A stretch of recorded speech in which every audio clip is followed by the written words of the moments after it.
Alright, so if you saw our live stream for Tales at 2 for the hand washing stations, you probably saw that our connection was bad and we lost a lot of the video. So what we did is we decided to just do a whole other video.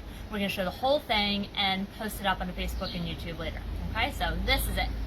So what we're doing is we are creating a powerless hand washing station. So with this, you'll be able to wash your hands just about anywhere you need to on Cedar Run property. Now we did make 3 of these, so we will be scattering these around Cedar Run.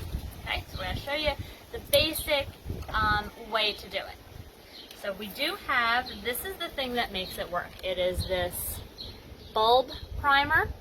Okay, and what this does is this draws fluid in from one side and out the other.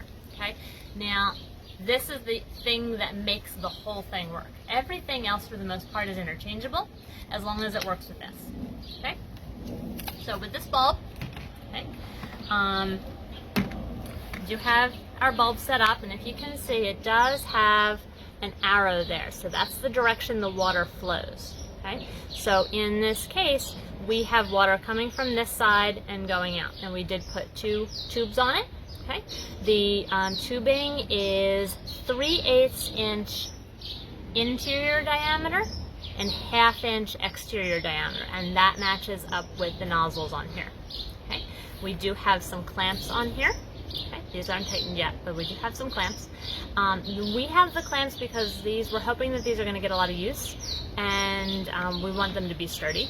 You could probably use zip ties if you don't have these on hand. That works too. Okay. Now, this length of tubing is about 4 feet. This length is about 5 feet, or a little bit more, maybe 5.5, depending on how high you want it. We got a total of 10 foot. Like they sell these in 10-foot lengths, so that works. Okay. So I'm just gonna screw these in real quick. Okay. And you can hand tighten them. You can hand tighten them. There is a little slot for a screwdriver, but the drill makes it so much easier. Wait. It is if it's going the right way. It makes it easier. Now, I'm only slightly handy, folks, but if I can do this, anybody can.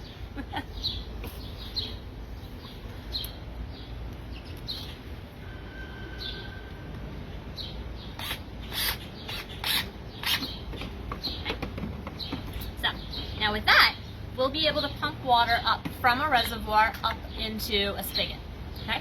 Now in order to make the pump, we actually have a foot pedal because we want it to be handless. You don't want to use dirty hands to turn on and off the spigot. So we have a foot pump here that it just slots right into.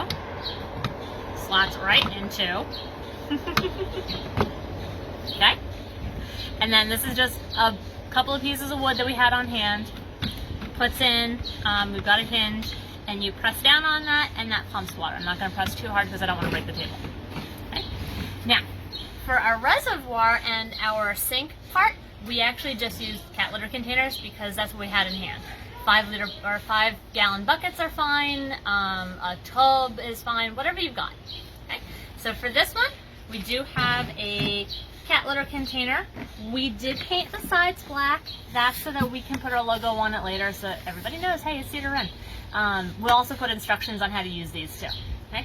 It also has, the black also helps keep it warm. So if you wanted hot water, the black should help heat the water up while it's in the reservoir. Okay? Then you've got a little hole up here. Now this hole is drilled for the outside diameter of the tube. So in this case, it's a 1/2 inch hole, and the tube fits snugly right inside there. Okay. Now we used a nice big drill bit. Okay. If you don't have one of these, you can cut the hole and just make sure it doesn't slide back out. You know, put a washer on it or something so that it doesn't come back out. It shouldn't fall out. It doesn't necessarily have to be quite this snug, but it shouldn't fall out. Okay. So this is where you're going to draw the water up from. Okay. Now the next part, the other half, this is going to be slightly higher, slightly taller, because the sink part is going to sit right on top. So this part is going to be attached to another cat litter container. Okay?